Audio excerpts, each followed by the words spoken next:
aujourd'hui, alléluia, ne périssent point, mais qu'ils reçoivent la vie éternelle. Aujourd'hui, la vie éternelle ne peut que être reçue par William Branham. Alléluia. Nous n'avons pas peur de le dire parce qu'il a été confirmé. Lorsque quelque chose est confirmé, ça ne nous regarde plus. Lorsque un chèque il est fixé par un gestionnaire, alléluia, celle qui paye, ça ne la regarde plus. Elle paye seulement l'argent. Alléluia. Nous sommes en train de suivre un prophète confirmé. Et lorsque quelque chose est confirmé, Georges Lassie l'a dit. Amen. William Branham, tu mourras comme un homme. Alléluia.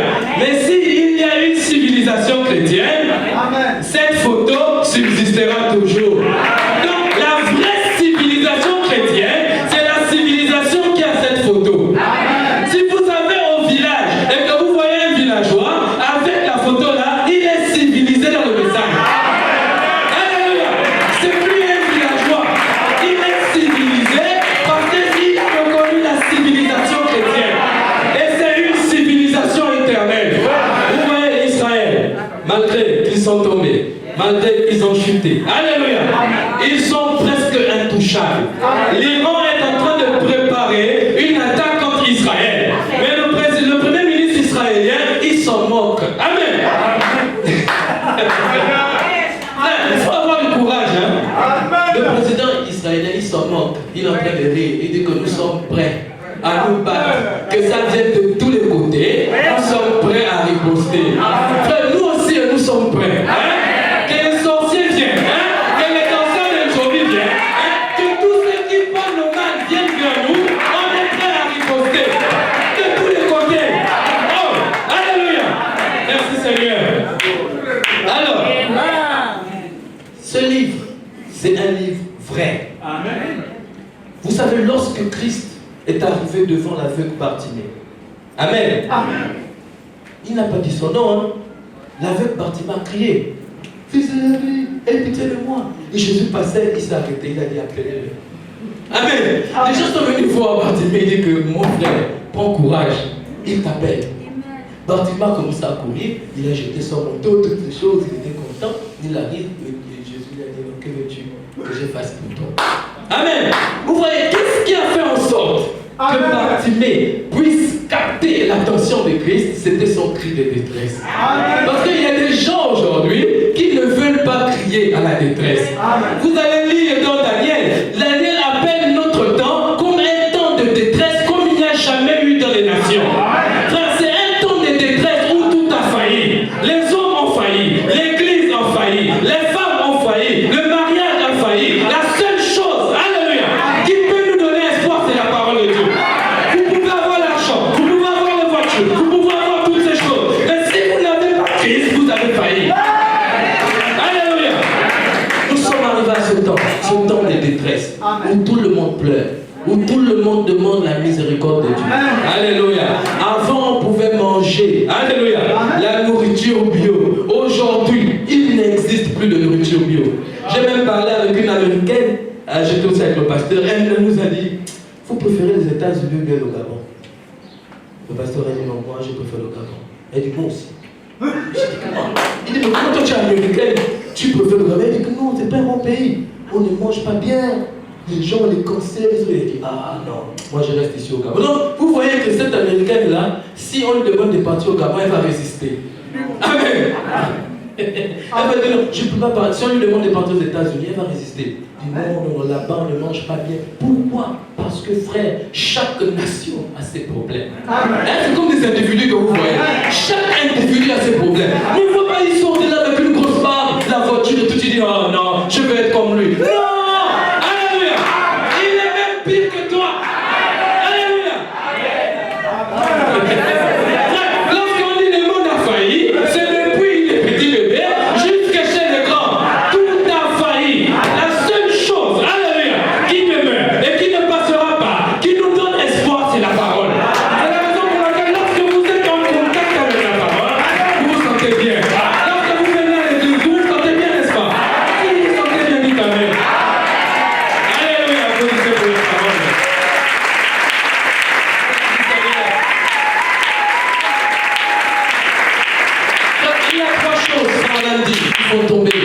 les ministres de l'évangile. Amen. Oui, il y a toutes ces choses, l'argent, les femmes, la popularité, tout ça. Amen. Mais attention, la popularité, c'est quelque chose de très dangereux. Amen. Lorsque tu viens ici, hein, la clé pour faire le Saint-Esprit, c'est pas suivre les acclamations. Mais il y a des gens qui pensent que c'est ça. Si tu prêches pour avoir des acclamations, tu es en train de faire une erreur grave. Parce que cela peut te rendre orgueilleux. Lorsque tu descends... Amen. Tu t'es dit, amen, que tu es quelqu'un de spécial. Alors que la gloire ne doit pas être rendue en toi la personne, mais la gloire doit revenir à Jésus-Christ. Ils n'ont pas compris ça. Et aujourd'hui, les pasteurs se battent pour la popularité. Alléluia. La popularité, c'est dangereux. C'est dangereux. Et si vous voyez ces mêmes personnes qui vous acclament là, c'est des personnes dangereuses. Amen. Il faut prendre seulement l'argent. Hein? Prenez seulement l'argent d'un frère qui s'est levé quand tu as prêché. C'est ça. Tu dis, mon frère, écoute, donne-moi 150 000. Je vais te rendre dans 2 semaines. Amen. C'est un chrétien. Il dit, non, il n'y a pas de problème. Je donne l'argent à un homme de Dieu. Merci Seigneur. Il te donne. Après 2 semaines, il dit, mon frère, là, je ne peux pas te rendre. Est-ce que tu peux pas attendre un peu? Mon frère, il n'y a pas de problème. Après 3 semaines, fais-moi. Et il dit, frère, mais depuis là, je dis, frère, il faut quand même vivre ce que vous prêchez là. La même personne qui disait, c'est ça. Ce sont des hypocrites. Et il ne faut pas faire confiance aux hypocrites. Lorsque l'on vient pour prêcher ici, on prêche aux élus. Les élus, alléluia, c'est l'homme intérieur. C'est pas celui qui est en train de danser. Non. Alléluia. Et cela va augmenter la popularité et tu vas penser que tu es quelqu'un d'autre. Tu peux même perdre la fidélité à cause des compliments des gens. Hein? Des compliments des gens. Il faut même pas trop aimer ça. Le feu est descendu. Non. Lorsque tu auras des problèmes, hein, tu lui devras son argent, il va oublier que le feu est descendu. Amen.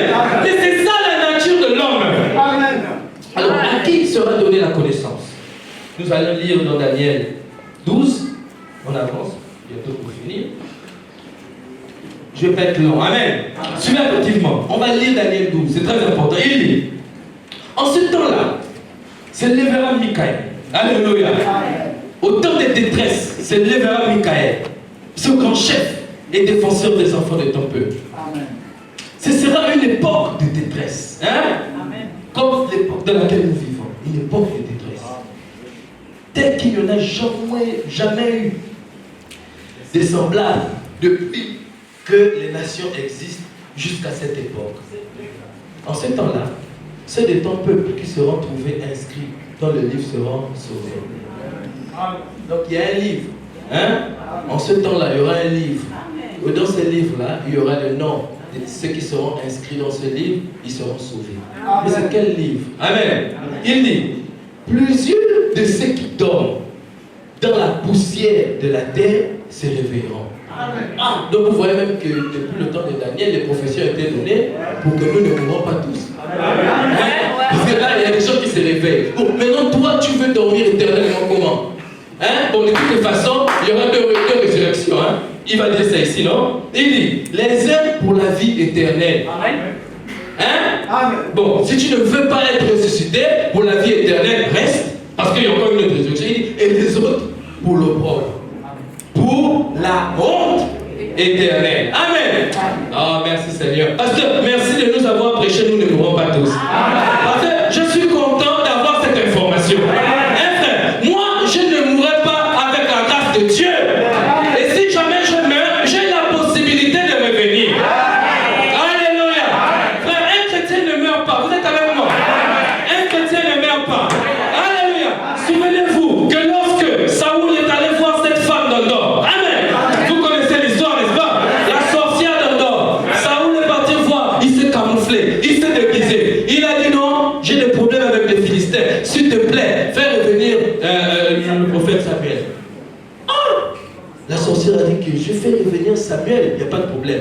Samuel était là enterré, tout ça là. Samuel est chrétien. Amen. Nous pouvons le dire ainsi, n'est-ce pas? Parce que Frère Madame nous a révélé que l'Éternel le le Dieu de Samuel. Amen. C'est Jésus-Christ dans le nouveau. Alléluia. Il était là. Et la sorcière d'Endor a regardé. Elle a dit, oh, je vois un Dieu. Alléluia. La sorcière, hein, donc, souvenez-vous que les sorciers savent. Amen. Si tu es de Dieu et si tu n'es rien à côté. Elle a vu là, je vois un Dieu qui monte. Et Samuel a apparu. Alors, et quand Samuel apparaît, il reste prophète. Très bien. Quand Samuel a apparu, il a continué à prophétiser. Il a dit, mais pourquoi tu m'as réveillé? Bon, écoute, tu vas aller en guerre, tu vas mourir. Amen. Comment Samuel peut prophétiser? Non. Même quand tu meurs étant un prédicateur, lorsque tu vas ressusciter, tu ressuscites un prédicateur. Si tu meurs un chrétien, lorsque tu ressuscites, alléluia, tu ressuscites un chrétien. Il y a des hommes qui t'accompagnent jusque devant la tombe, ce sont tes parents. Mais il y a un homme, alléluia, qui ne s'arrête pas là. Alléluia. Il continue jusque dans le tombeau et il est là avec toi. Souvenez-vous des hommes d'Élysée. Lorsqu'on a mis cet homme, il a seulement touché les hommes d'Élysée. L'homme est revenu à la vie. Alléluia. Élysée était toujours prophète, même quand il était dans le tombeau. Alléluia. On a tellement des histoires comme ça, n'est-ce pas? Même le prophète Branham, amen. Lorsqu'il était en train de mourir, l'accident, il a fait l'accident. Et alléluia, sa partie supérieure était reconstituée. Il s'est arrêté là. Frère Billy Paul est venu. Alléluia. Maman est morte. Il a pris sa main droite. Alléluia. Il était en train de perdre la vie. Et il avait la possibilité de donner la vie. Ce prophète-là, il avait la clé de la guérison. Si tu es malade ce matin, il peut prendre cette clé de guérison. Et il peut t'assurer pas ce matin. Il a mis la main sur les gars. Et Billy Paul dit, après la prière de papa, elle a repris la vie. Jusqu'à son dernier souffle, il peut ressusciter un mort. Alléluia.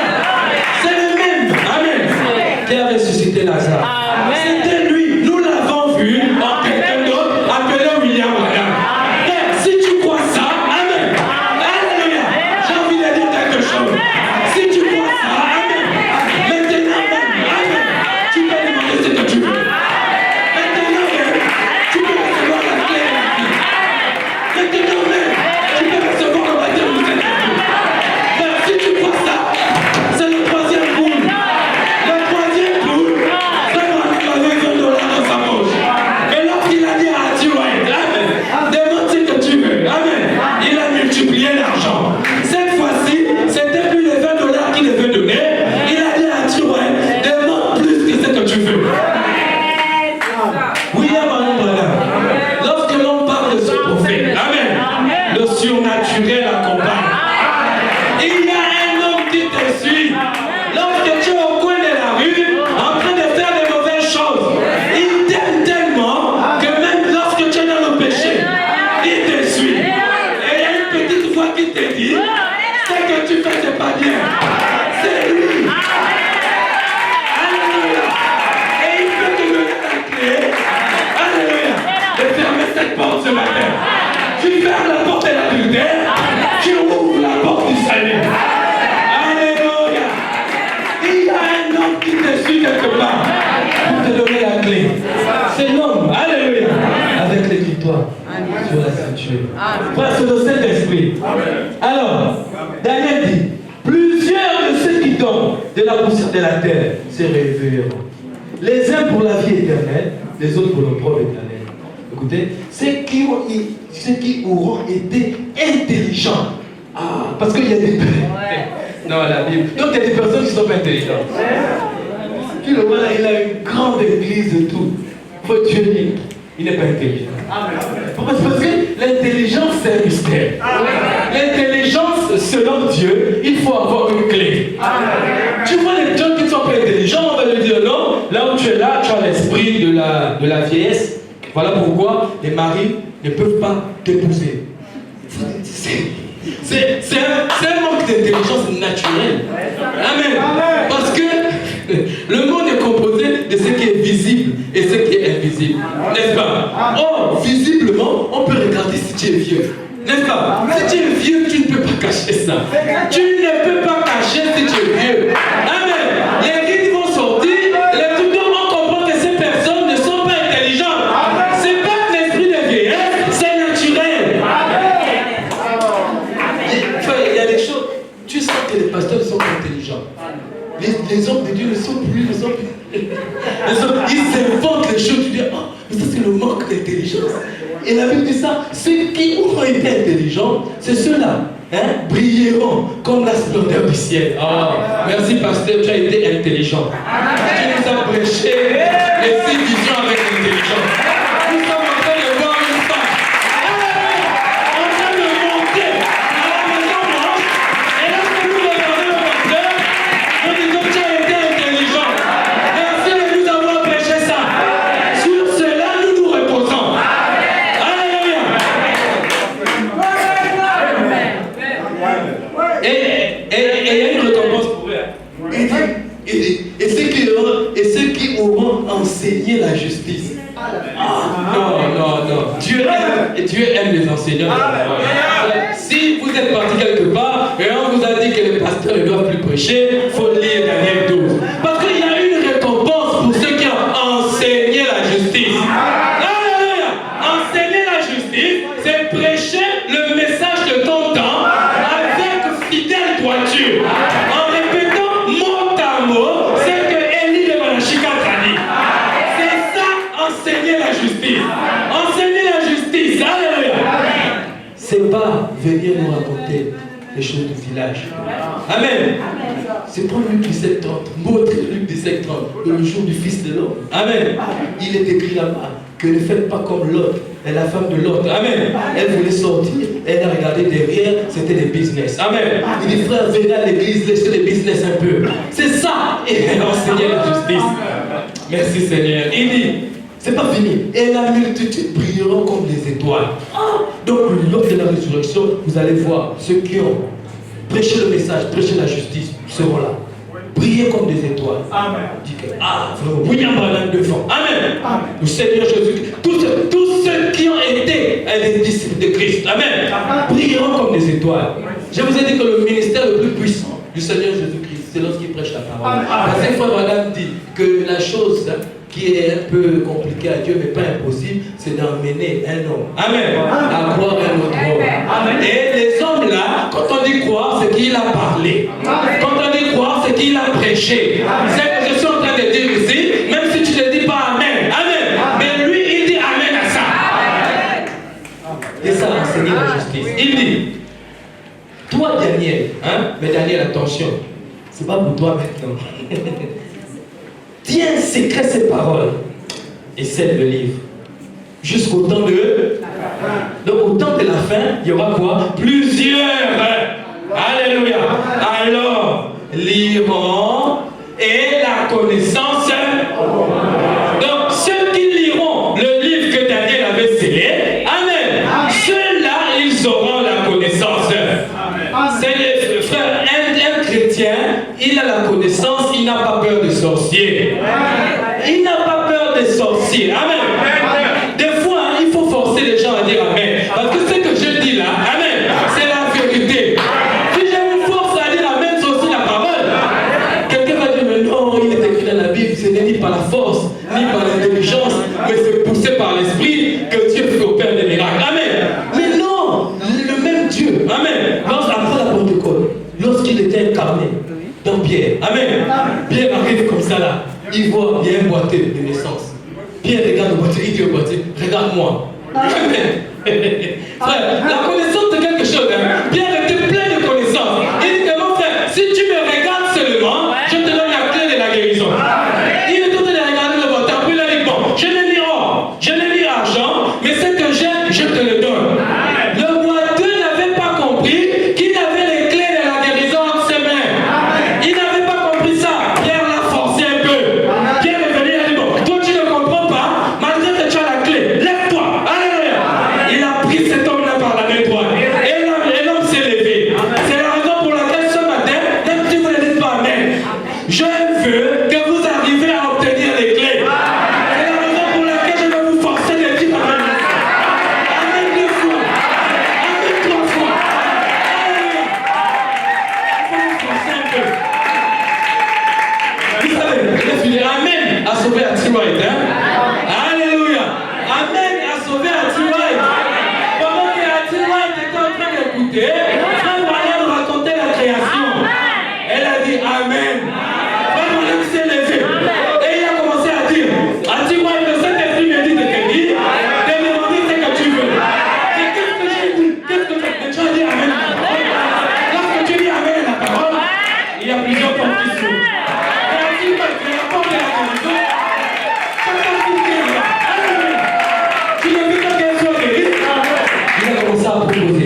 dire merci Seigneur.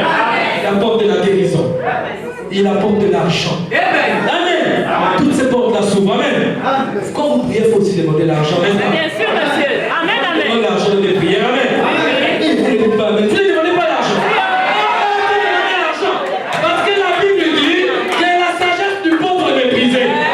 Quand tu es trop pauvre aussi, alléluia. On va te mépriser. Et mon Dieu ne te donner l'argent. Le coco, le coco. C'est important. Et les gens qui prient ne demandent pas ça. Oh Seigneur, demande le Saint-Esprit. Demande le Saint-Esprit. L'argent aussi. Parce que tu n'as pas l'argent, mais tu de Dieu. Tu dois avoir l'argent. Sinon, le fidèle peut me dire. Et puis il peut même te connaître. Toi tu fais quoi là? Parce que bon, on fait ça comme ça là et tout. Parce qu'on n'a rien. Non. Dieu n'accepterait pas ça. Lorsque Anne a trouvé Élie le sacrificateur dans la maison de Dieu, j'ai toujours dit que si Anne avait laissé sa dîme et ses offrandes, demain elle devait venir, il n'y avait plus ça. Elle pouvait dire, mais oh, qui a pris ça? Élie dit, c'est moi. Alléluia. Frère, c'est important toutes ces choses. C'est l'équilibre de la parole. Je vais finir par ça. Vous savez, Jacob, lui aussi, il a cherché la porte du ciel. Amen. Jacob, il a raconté son histoire. Bref, moi je vais raconter. Il était avec Esaü, sa mère et son père. Il a trompé Esaü. Amen. Parce que le type de Jacob, c'est le type de la grâce. Amen. Autant que nous sommes ici, nous sommes des trompeurs, nous sommes des brillants. Amen. La personne ici qui va me dire qu'il est saint.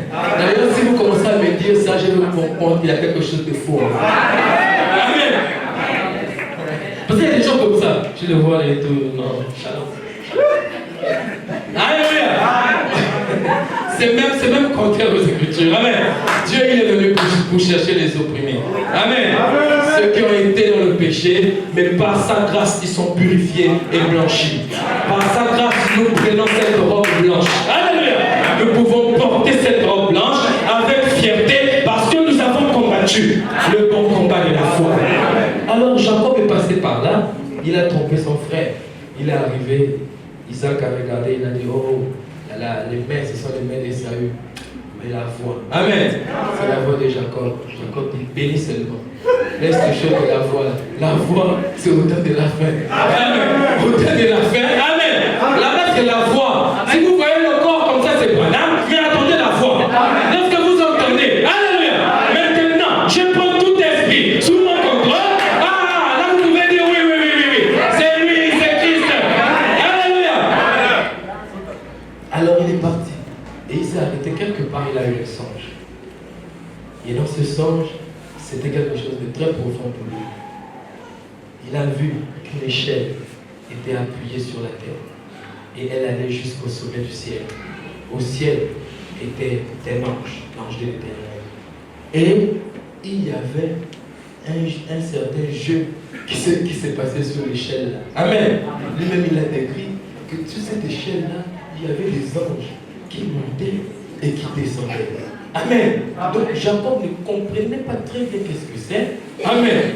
Mais nous aujourd'hui, nous avons compris c'est quoi l'échelle de Jacob. Amen. Donc c'était là, des anges montaient. Écoutez bien la façon dont les anges se comportaient. Ils montaient et la Bible dit ils descendaient. Donc la fin de la course des anges était sur la terre. Hein? Lorsque Jacob est venu, après son rêve, il a placé quelque chose là. Il a dit, écoute, ici, c'est la porte du ciel. Ici, c'est la maison de Dieu. Amen. Alors, Jacob, cette histoire, amen, c'était une histoire très profonde. Et lorsque nous regardons cela, nous comprenons que ce geste de l'ange-là, amen, nous avons vu ça aussi. Et que Jésus était sur la terre. Alléluia. Il faisait ça lorsqu'il descendait dans la piscine de Bethesda. Mais qui était cet ange-là? Frère Branham nous dit, cet ange-là, c'était Christ lui-même qui descendait pour guérir les malades qui se plongeaient dans l'eau. Alléluia. Donc l'échelle de Jacob peut aussi être considérée comme le type de la piscine de Bethesda. Oui. Or, dans cette piscine de Bethesda, alléluia, il y avait 5 portiques pour entrer dans cette piscine. Il y avait 5 ministères qui t'emmènent vers cette piscine. Et lorsque vous regardez cette piscine qui représentait Christ et les 5 ministères qui étaient tout autour, ils travaillaient ensemble. Tu ne pouvais pas entrer dans la piscine, aller vers Christ, si tu ne passes pas par l'évangéliste. Tu ne pouvais pas aller vers Christ si tu ne passes pas par le prophète. Alléluia. Et cette échelle de Jacob, amen, a été pour lui la maison, la porte des cieux, la porte où si tu reçois la clé, tu peux ouvrir et entrer vers le Seigneur. William Marion Branham, amen. Nous avons vu dans sa vie, amen, quelque chose aussi de la sorte. Pendant qu'il se tenait là sur l'estrade, amen, vous êtes avec moi. Parce que tout est détaillé dans le message. Amen. Pendant que Frère Branham était là sur l'estrade, avant de commencer la réunion de prière, il attendait qu'un ange. Amen. Qu'un ange descende vers lui. Amen. Et il pouvait dire de sa bouche, amen, je ne peux rien faire de moi-même si cet ange ne prenne la prééminence sur moi. Et il était là en train d'attendre cet ange. Mais quand cet ange descendait, il pouvait prononcer, maintenant même, je prends tout esprit sous mon contrôle. Et nous, lorsque nous avons regardé ça, nous avons dit, est-ce que c'est pas ce que Jacob avait vu? Et qu'est-ce que nous pouvons dire ce matin? C'est ici la porte des cieux. C'est ici la maison de Dieu. Si vous avez la clé de la foi, vous pouvez entrer. Alléluia. Et recevoir ce dont vous avez besoin. Nous sommes là pour surveiller les visions. La vision doit être appliquée avec les détails. Nous attendons les détails de la prophétie. Nous sommes là en train de surveiller la meule. Alléluia. Entendant les détails de la prophétie. Vous savez, lorsque Frère Branham reçoit la prophétie du caribou, amen. Oh, c'est merveilleux, nous allons finir par là. Il reçoit la prophétie du caribou, la vision du caribou. Il y avait tout été réuni. Amen. Frère Branham regarde comme ça au loin, il a vu le caribou, il prend les jumelles, il y a le caribou, il y a le caribou. Il regarde à côté de lui, il y avait frère Bad et puis frère Eddie Biscotte. Amen. Alors, ils étaient ensemble, il dit non, le frère Branham, écoute, parce qu'ils étaient allés, ils avaient d'abord fait 2 jours avant, frère Branham a expliqué à ces personnes la prophétie. On a dit non, écoutez, j'ai vu un caribou, je l'ai tué et tout. Les frères qui étaient à côté de moi, il dit, frère me pose la question, frère, y a-t-il quelqu'un d'entre vous qui a une chemise carolée? Et tout le frère Eddie Biscotte m'a dit, frère, il n'y a pas de chemise carolée. Donc tu as vraiment ta vision là. Peut-être ça va pas s'accomplir ici, mais on n'a pas de chemise carolée ici. Maintenant, il y avait un frère qui était à côté, frère Bad. Il dit, frère Branham, on n'a pas de chemise carolée, mais je crois quand même en ce que tu as dit. Frère Branham dit, mais pourquoi tu crois? Il dit, parce que un jour, j'avais mon neveu qui était malade. Amen. Et il souffrait du démon de l'épilepsie. Tu l'as dit, frère, la prochaine fois qu'il a le démon de l'épilepsie, enlevez juste sa chemise et jetez sa chemise au feu et il sera guéri. Il dit, frère Branham, depuis qu'il en a jeté sa chemise au feu, jusqu'à présent il est guéri. Donc je crois à 100% que nous allons trouver celui qui a la chemise carolée. Ils ont laissé, ils sont partis à la chasse, ils ont fait, ils sont revenus et il y a frère Eddie Biscotte qui est tombé dans l'eau. Et tout, il s'est changé et tout, et ils sont retrouvés demain. Quand Frère Branham regarde, il voit, oh, c'est le caribou dont Dieu m'a parlé. Les herbes étaient de 42 pouces comme Frère Branham l'avait dit. Ses cordes, comme le Seigneur l'avait dit dans la vision. Ses cordes étaient comme le Seigneur l'avait dit dans la vision. Frère, tout était réuni. Mais il y avait un détail. Frère Branham dit, oh, mais nous ne sommes pas encore proches de lui, il faut que nous avançons jusqu'à ce que nous soyons à peu près 30 mètres de lui pour que je tire. Frère Branham a commencé à avancer. Alléluia. Tout était précis. Amen. Mais lorsque Frère Branham